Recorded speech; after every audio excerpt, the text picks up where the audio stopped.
عمر بن الخطاب رضی اللہ عنہ قال حضرت عمر ابن خطاب رضی اللہ عنہ فرمائی بینما نحن عند رسول اللہ صلی اللہ علیہ وسلم ذات یوم منگا رسول اللہ صلی اللہ علیہ وسلم سروی وروز اطلع علینا رجل چناگہانا راخکارشو منگتا یو سڑی شدید بیاض الثیاب تک سپین کپڑی وی شدید سواد الشعر او تک تور ویختیو لا یرا علیہ اثر السفر پا اغبان دی دا سفر اثر نشلی دی ولا یعرفه منا احد او پا منگا کی چاہم اغن پیجند حتی جلس الى النبی صلی اللہ علیہ وسلم تردی پوری چی رسول اللہ صلی اللہ علیہ وسلم تکیناستو فاسند رکبتیه الى رکبتیه نو خپل کنڈے کی خودلی دا رسول اللہ صلی اللہ علیہ وسلم کنڈوتا ووضع کفیه علی فخذیه او کی خود الخپل لاسونا پخپل پتونانو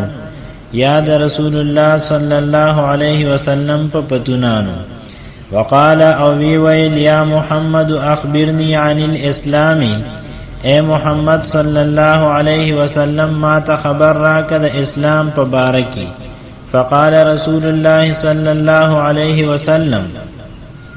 نو رسول اللہ صلی اللہ علیہ وسلم وتفرمائل الاسلام ان تشهد ان لا اله الا الله وان محمد رسول الله صلی اللہ علیہ وسلم اسلام دیتوی چی تا گوی ورکی چی دا اللہ پاک نا علاوہ بالمعبود نشتا او محمد صلی اللہ علیہ وسلم دا اللہ پاک رسول دی وتقیم الصلاة او تمونس قائم وتؤتی الزکاة او تزکاة ورکی وتصوم رمضان او دا رمضان روجی نسی وتحج البیت ان استطعت الیہ سبیلا او دا بیت اللہ شریف حج کے کچرتت طاقت لری اغیتا دا لاری یعنی دا تگ را تگ قال صدقتا اوی اغا کس تا رشتیا اوی قال حضرت عمر رضی اللہ عنہ فرمائی فعجبنا لہو منگا پا تعجب کے واقعی شدہ غسلیتا یعنی حیران شوتا یسألوه و یصدقوه پختنه هم کئی او بیا تصدیق هم کئی یعنی پختنه کول چی دین دا ناپوی علامت دی چی دتا پتا نلگی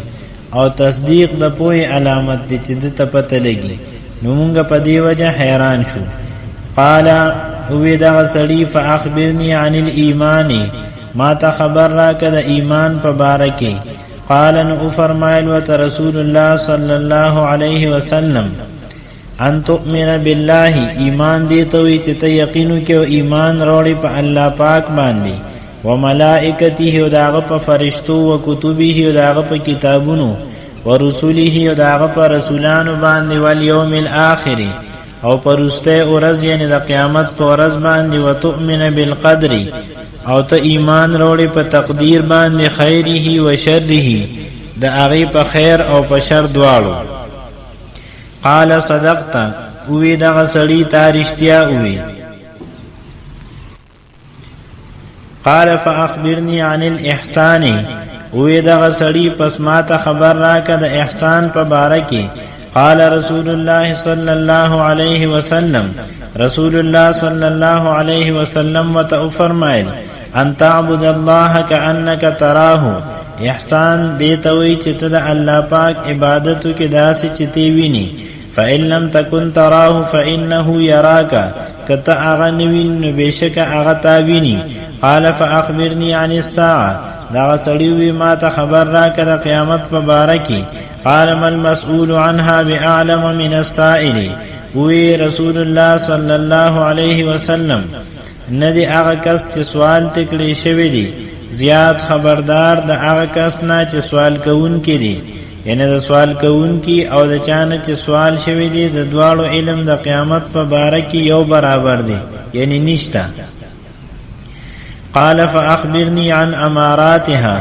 نو اوی دغه سړي ما ته خبر راکا د قیامت د علاماتو په باره کې. قال نو فرمایل رسول الله صلی الله علیه وسلم ان تلد الامة ربتها، د قیامت په علاماتو کې دادي چې یو وینځبا اوزېږي خپل مالک لرا، یعنی وینځبا مور شي او مالک به لور شي. وان ترى الحفاة العراة العالة رعاء الشاء يتطاولون في البنيان، او دا چې تب اوویني هغه کسان الحفاة چې هغه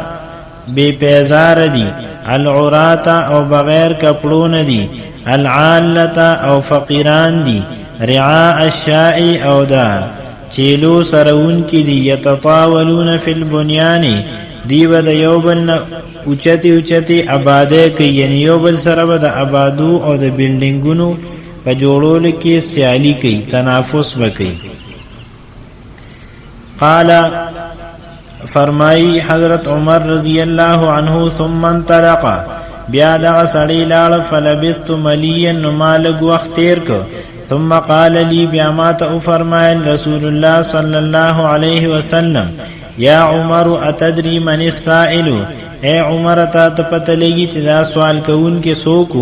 قلت ما وتوي الله ورسوله اعلم، الله پاک او د هغه رسول صلی الله علیه وسلم ته پته لګی. قال وی فرمایل فانه جبريل، یقینا دا جبريل اتاکم تاسو تراغلو، يعلمكم دینکم او تاسو ته تاسو د دین تعلیم درکو.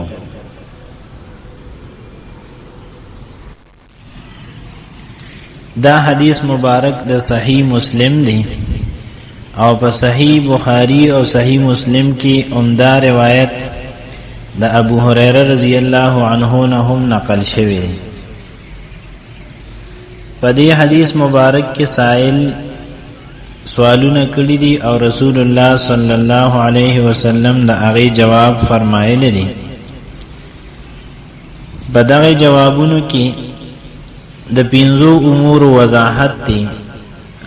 د اسلام متعلق، د ایمان متعلق، د احسان متعلق، او دا چې د قیامت علم صرف الله پاک سره دی چې کله برازي، او د قیامت نه وړاندې د بعض علاماتو ظاهرېدل.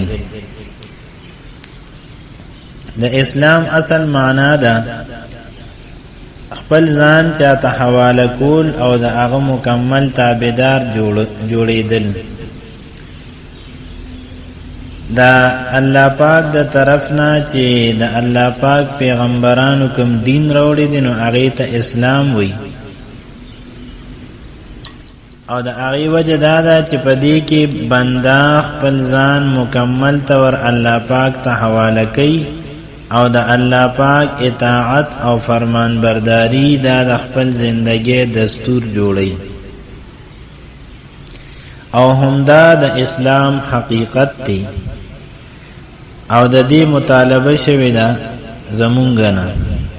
اللہ پاک فرمائی فَإِلَٰهُكُمْ إِلَٰهٌ وَاحِدٌ فَلَهُ أَسْلِمُوا، ستاسو معبود یو معبود دی نو هم د هغه تابعدار شي.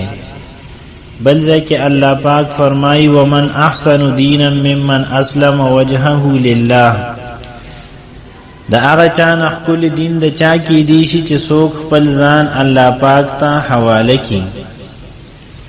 او بل ځکه الله پاک فرمایي ومن يبتغ غیر الاسلام دینا فلن يقبل منه وهو في الاخره من الخاسرین، څوک چې د اسلام نه علاوه یو بل دین تلاش کوي نو هغه نه ودا قبول نشي او دی په آخرت کې د تاوان کوونکو نه. بهر حال د اسلام اصل روح او حقیقت امدادی چې انسان خپل ځان مکمل طور الله پاک ته حواله کی او د زندګۍ په هر یو موړ کې د الله پاک تابعداري او فرمان برداری اختیار کی. وړاندې چې څومره انبیای کرام تیر شوي دي او هغې څومره شریعتونه هغه راوړي دي او پیش کړي دي، نو په هغې تمامو شریعتونو کې د اسلام د پاره با مخصوص ارکانو او هغه ارکان با د اسلام په حقیقت کې شمیرل کېدل او د اسلام د حقیقت نشونما او تازگی با د هغه احکام په ذریعه کېده. یعنی د اسلام حقیقت دا دی چې انسان د الله پاک مکمل تابعدار شي او خپل ځان الله پاک ته حواله کړي. نو په هر شریعت کې د اسلام سره تړلې داسې ارکان دا به وو چې د هغه ارکانو په وجه ودا پته لګېده چې انسان عملی طور او حقیقی طور د اسلام پیروکار دی او کو نه دی.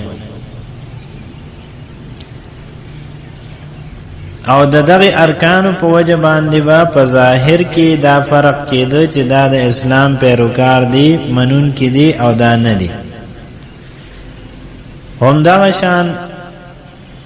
حضور خاتم النبیین صلی الله علیه وسلم هم دین اسلام پیش کو چې دا آخری او مکمل دستور دی. پدې کې د الله پاک د توحید او د محمد خاتم النبیین صلی الله علیه وسلم د رسالت شهادت دی، منځ دی، زکات دی، روزه ده او د بیت الله شریف حج دی او دیتا ارکان ویل کی. یو بل حدیث کی دی بنی الاسلام علی خمس، د اسلام بنیاد دا په 5 سيزونو باندې دي: شهادت د توحید او د رسالت، منځ، روزه، حج، زکات. بهر حال دا 5 سيزونه چې رسول الله صلی الله علیه وسلم په دې حدیث کې د اسلام په جواب کې بیان فرمایلی دي، دا د اسلام ارکان دي او دا گویا کې د اسلام لپاره یو شکل دی چې محسوسیږي، یو مجسمه ده. په دې وجه باندې په حدیث کې د دې په ذریعہ باندې د اسلام تعارف وکړي شو. او دویم چیز چې په دې حدیث مبارک کې ذکر شوی دی نو هغه ایمان دی. د ایمان مطلب دی پچا اعتماد کول، بچا باندې اعتبار کول او د چا خبره ته رښتیا او حق ویل. او د دین په خاص اصطلاح کې د ایمان حقیقت دا دی چې الله پاک پیغمبران کوم حقیقتونه بیان کی، د علم او هدایت خبره بیان کی او هغه حقیقتونه او د علم او هدایت خبره د عقل او د حواس د دایره نه بهر وي. یعنی نه خو د عقل په ذریعہ هغه حقیقتونه معلومیږي او نه د حواس په ذریعہ باندې هغه محسوسیږي او په دې باندې انسان یقینو کی او دا حق او درست اومني، رښتیا یې وګڼي، نو دې ته ایمان وایي. د دین دا معلومه شوا چې د ایمان تعلق دا د امور غیب سره دی، یعنی کم سيزونه چې هغه د عقل نه او د حواسو نه ماورا دي هغه سره تعلق دی، لکه د الله پاک وجود، د الله پاک صفات او د الله پاک احکامات، د رسولانو رسالت او پاغي باندې د وحی راتلل او د انسان ابتدا، د مخلوقات ابتدا او بیا دوباره ژوند کېدل. دا څومره خبرې چې پیغمبرانو ذکر کړی دي نو په دې باندې یقین کول، دا منل، دا رښتیا ګڼل، دیتا د شریعت په اصطلاح کې ایمان وای. او داسې قسمه خبرونه انکار کول د ټولو نه یا د یو خبرې نه دیتا تکذیب وای. او د پیغمبر تکذیب چې دی نو دا انسان د ایمان د دایره نه بهر کوي او د کفر په دایره کې داخل کوي. نو دا انسان د مؤمن کېدو لپاره دا ضروری ده چې هغه کل ما جاء به الرسول من عند الله، هر هغه څه چې د الله پیغمبر د الله پاک د طرف نه پیش کړي چې په هغه باندې یقین وکړي او هغه حق وګڼي. لیکن د دې تمام سيزونو تفصیل معلومول دا ضروری نه دي، بلکې د نفس ایمان لپاره اجمالی تصدیق دا هم کافی دي. البته بعض سيزونه داسې دي چې هغه باندې د تعیین او د معلومولو نه بعد ایمان وروړل دا لازمی او ضروری دي. په دې وجه رسول الله صلی الله علیه وسلم د هغه ذکر صراحت او تعیین سره او فرمایلو، او قرآن پاک کې هم دغه ایمانی امور هم دغه تفصیل او تعیین سره مذکور دي. لکه سوره بقره کې دي آمن الرسول بما انزل الیه من ربه والمؤمنون كل آمن بالله وملائكته وكتبه ورسله. هم دغه شان بل ځای کې دي ومن يكفر بالله وملائكته وكتبه ورسله واليوم الآخر فقد ضل ضلالا بعيدا. نو پدې امور کې کم چې پدې حدیث کې ذکر دي هغه ټول پدې دواړو آیتونو کې ذکر شوی دي سیوا د تقدیر نه. د خیر او د شر تقدیر هغه پدې آیتونو کې نشتا، لیکن په نور آیتونو د قرآن پاک کې د تقدیر ذکر شتا. لکه یو ځای ارشاد دی قل کل من عند الله، تو ورته وایي چې دا هر څه چې دي خیر او شر د الله د طرف نه دي. هم دغه شانتی بل ځای کې دي فمن یرید الله ان یهدیه یشرح صدره للاسلام ومن یرید ان یضله یجعل صدره ضيقا حرجا. چاته چې الله پاک د هدایت اراده کی نو دا هغه سینه چې د اسلام د پاره کولو کی، او همدغه شانتی چاته چې الله پاک د گمراه کولو اراده کی نو د هغه سینه تنگ کی داسې چې تکلیفي وته. اوس په کوم سيزونو باندې چې ایمان راوړل پکار دي د هغه مطلب سره، نو په الله پاک باندې د ایمان وروړو مطلب دا دی چې الله پاک موجود وګڼل شي، وحده لا شریک وګڼل شي چې هغه سره څوک شریک نشته، او د کائنات خالق دی او رب العالمین یعنی د تمام مخلوقات رب دی. د عیب او د نقص ته هر یو خبرې نه پاک دی او د کمال هر یو صفت پکې موجود دی. په فرشتو باندې د ایمان وروړو مطلب دا دی چې فرشتي په مخلوقاتو کې یو مستقل قسم دی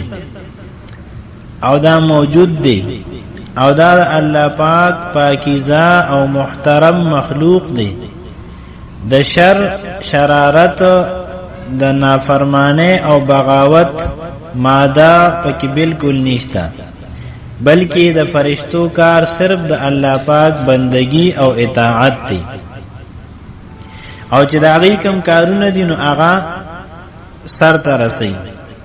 بعض خلک وایي چې فرشته خو مونږه نوینو نو مونږه په څنګه یقین وکړو.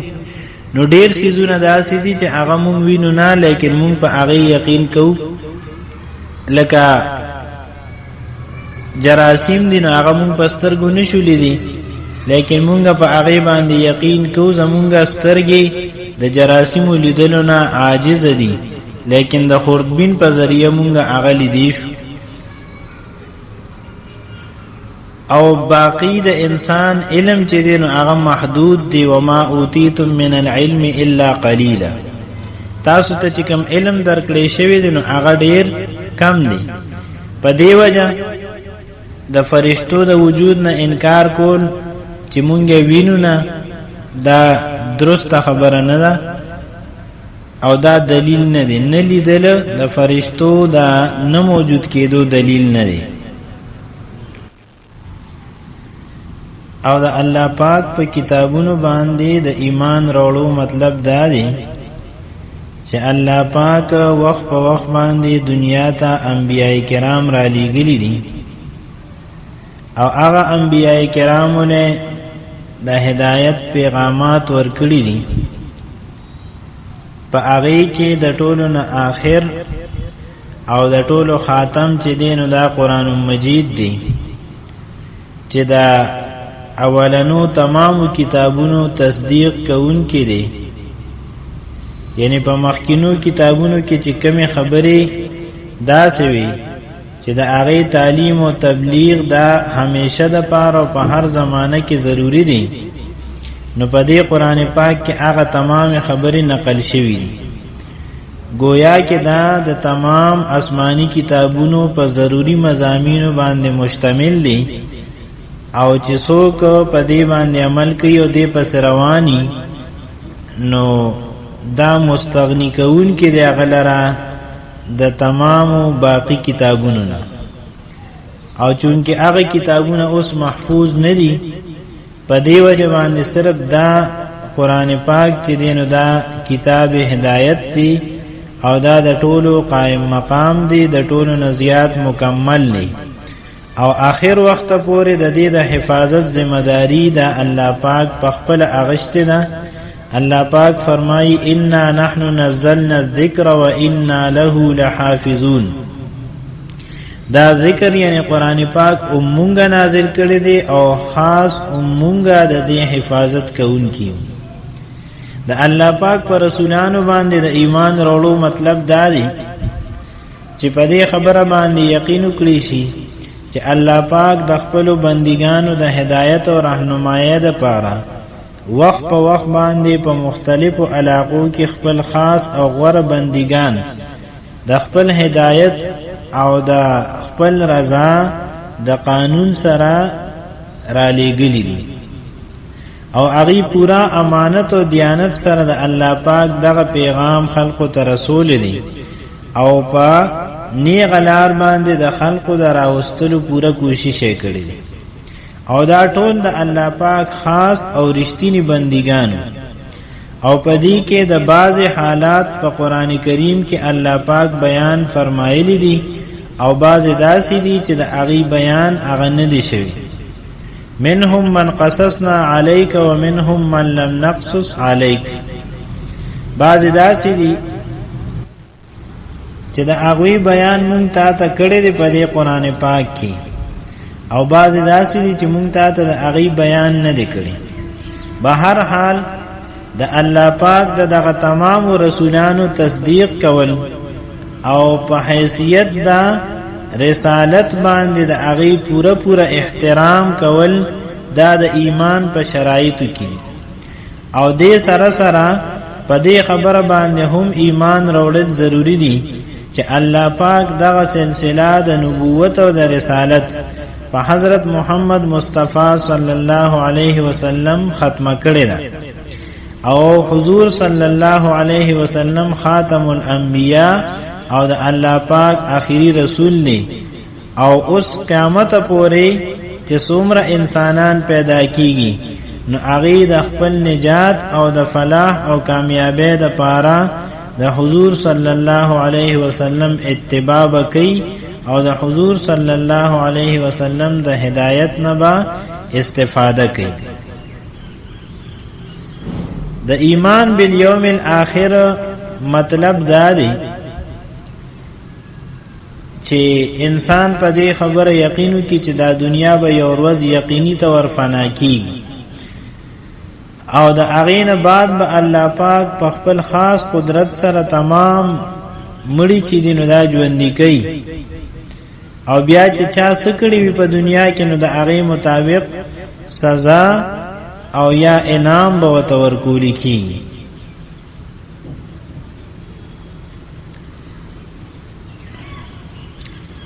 دا ایمان بالقدر مطلب دا دی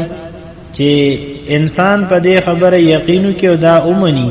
چې په دنیا کې سم کیږي کو خیر دی او کو شر دی دا د الله پاک په حکم او مشیت سره کیږي او دا الله پاک د مخ کې نه فیصله کړی ده دا څنګه کیږي چې الله پاک یو څه غواړي او په دنیا کې د الله پاک د ارادې نه بغیر څه وشي هر څه چې کیږي نو هغه د الله پاک په ارادي او په مشیت سره کی. دریم نمبر 6 چې په دې حدیث مبارک کې ذکر شوی دی نو هغه احسان دی. د اسلام او د ایمان نه بعد سائل دریم نمبر سوال د رسول الله صلی الله علیه وسلم نه د احسان په باره کې کړی دی چې مل احسان یعنی د احسان حقیقت څه دی. دا احسان چې دی نو دا هم د ایمان او د اسلام په شانت خاص یو دینی او بالخصوص قرآنی اصطلاح ده. الله پاک فرمای بلا من اسلم وجهه لله وهو محسن فله اجره عند ربه. ولنا چاچه الله پاک تخپل ځان اوسپارو او هغه احسان کوون کی وی په داسې حال کې چې الله پاک ته ځان سپاری او احسان کوون کی وی نو د لپاره اجر دی د رب په نسبت. او بل ځای کې فرمایي ومن احسن دینا ممن اسلم وجهه لله وهو محسن. دا هغه چا نه خپل دین د چا کې دی چې هغه خپل ځان او خپل ذات الله پاک ته اوسپاری په داسې حال کې چې هغه احسان کوون کی وي. نو احسان د ایمان او د اسلام په شان دینی او قرآنی اصطلاح ده. زمونږ په ژبه په محاوره کې د احسان مطلب د چا سره ښه سلوک کول، لیکن دلته چې رقم احسان ذکر دی نو دا زمونږ د دې عام احسان نه علاوه یو خاص اصطلاح ده او د دې حقیقت او معنا هم هغه ده کوم چې په مذکوره حدیث کې رسول الله صلی الله علیه وسلم بیان فرمایلی ده. یعنی د الله پاک بندگی داسې کول لکه چې هغه الله قهار او قدوس ذوالجلال والجبروت مالک الملک زمون د سترګو د وړاندې او گویا کې مونږ هغه وینو په خپل سترګو باندې په داسې انداز کې د الله پاک بندگی کول. او د دې مثال داسې لکه یو غلام دی او هغه هر وخت د خپل آقا د احکامو تعمیل کوي او اچ وته خبره کوي نو هغه مني. لیکن دغه غلام چې کله یو کار کوي او د آقا موجود وي او د ته ګوري او د ته پته لګي چې زما آقا ما ته ګوري نو په دغه وخت کې د کار کولو رویه هغه بدلی. او چې کله آقا موجود نه وي او د ته پته لګي چې ما ته څوک نه ګوري نو په دغه وخت کې د رویه بدلی. عموما په دې دواړو وختونو کې د انسان په طرز عمل کې دا فرق وي. او عام طور دا کتلی شي چې څومره په توجه محنت سره او په خپل طریقې سره انسان د آقا په وړاندې کار کوي نو دغه سي دلګي سره او دغه سي شوق سره هغه وخت کې نه کوي چې کله د ته پته لګي چې زما آقا خو ماته نه ګوري. نو د احسان عمده مطلب دی چې د الله پاک بندگی داسې وکړي شي چې گویا کې هغه زموږ د سترګو د وړاندې دی او مونږ د هغه د وړاندې او هغه مونږ ته ګوري. په حدیث مبارک کې د رسول الله صلی الله علیه وسلم ارشاد دی الاحسان ان تعبد الله كأنك تراه فإن لم تكن تراه فإنه يراك. احسان دې ته وی چې د الله پاک عبادت داسې وکړي چې ته هغه ویني گویا کې او کو تی نه ویني نو هغه تا ویني.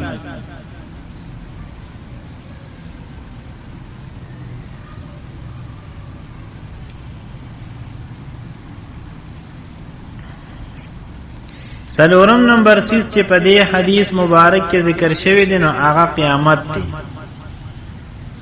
د اسلام ایمان او د احسان متعلق چې کله سائل سوال وکړو د هغې نه بعد عرض وکړه چې فاخبرني عن الساعه د قیامت باره کې راته وایي چې کله برازي نو رسول الله صلی الله علیه وسلم وته فرمایل چې مل مسئول عنها باعلم من السائل. په دې مسله کې چې چانه سوال شوی دی نو د هغه زیات علم نشته د هغه چانه چې چا سوال کړی دی. یعنی څنګه چې سائل ته پته نه لګي داسې ماته هم پته نه لګي. او په دې حدیث مبارک کې د ابو هريره رضی الله عنه چې کوم روایت ته په صحیح بخاری کې په هغه کې په دې ځای کې دا الفاظ هم زیات دي چې فی خمس لا يعلمها الا الله. د قیامت متعلق علم چې دی نو دا صرف الله پاک تری او دا په هغه پنځو امور کې چې دی چې د هغه متعلق علم هغه خاص دی الله پاک پورې. ان الله عنده علم الساعه وينزل الغيث ويعلم ما في الارحام وما تدري نفس ماذا تكسب غدا وما تدري نفس بأي أرض تموت ان الله عليم خبير. په دې آیت مبارک کې دا 15 سيزونه دي چې د دې علم خاص الله پاک ته دی. یو په هغه کې د قیامت علم دی. 15 نمبر سیز چې په دې حدیث مبارک کې ذکر شوی دی نو هغه علامات قیامت دي. کله چې سائل ته د سلور سوالونو جواب ملو شنو 15 سوال هغه دا وکړي چې فاخبرني عن اماراتها. د قیامت چې کوم علامات دي نو ماته د هغه متعلق خبر راکا.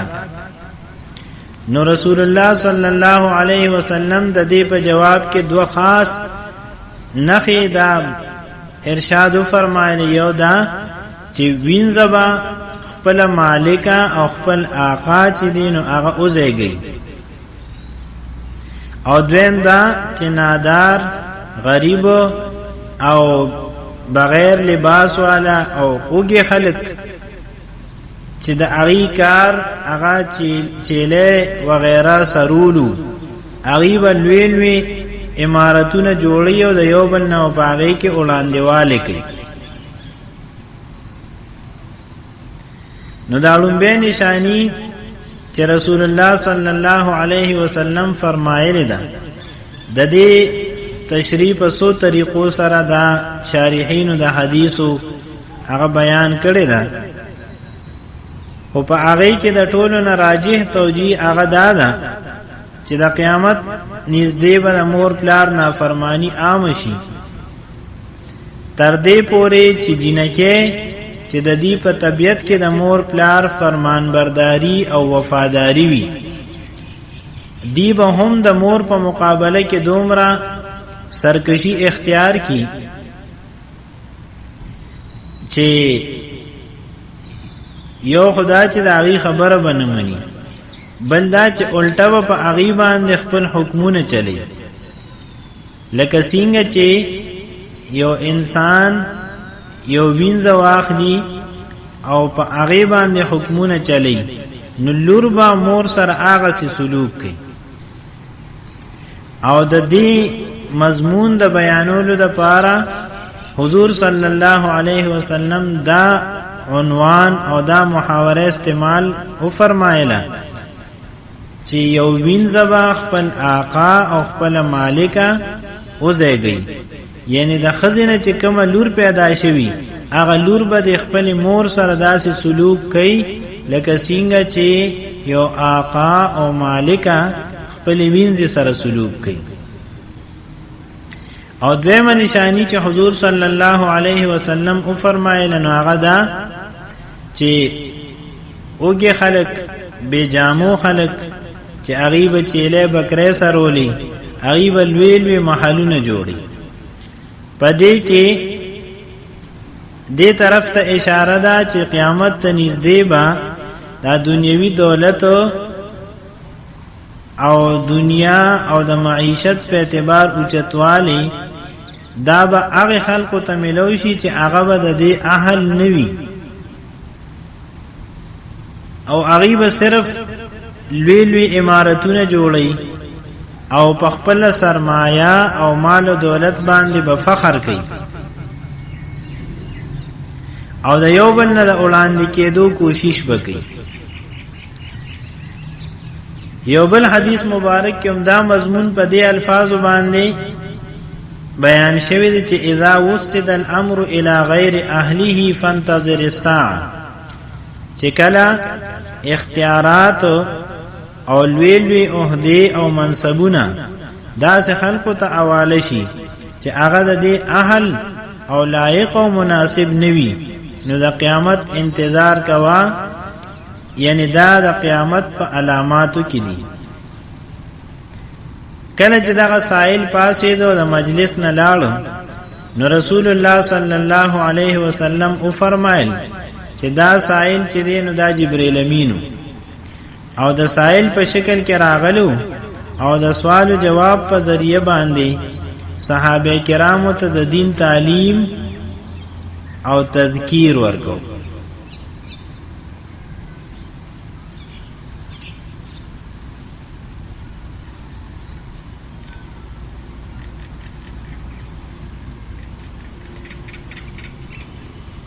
دا حدیث مبارک دا حضرت عمر رضی اللہ عنہ نے روایت تھی، لکه څنګه چې دلته کې نقل شوی دی، او په صحیح مسلم کې هم د حضرت عمر رضی اللہ عنہ نے منقول دی، او په صحیح بخاری او صحیح مسلم دواړو کې د حضرت ابو هريره رضی اللہ عنہ پر روایت سره هم دا واقعا نقل شوی ده، او په نورو کتابونو د حدیثو کې د بعض نورو صحابه کرامو نه هم دا واقعا نقل شوی ده، او دیتا د احادیثو په کتابونو کې حدیث جبرئیل وی، او دا یو مشهور او معروف حدیث دی. سچ اوی نشو پدې کې الله پاک دې پدې باندې د عمل کولو توفیق را نصیب کړي. واخر دعوانا ان الحمد لله رب العالمین.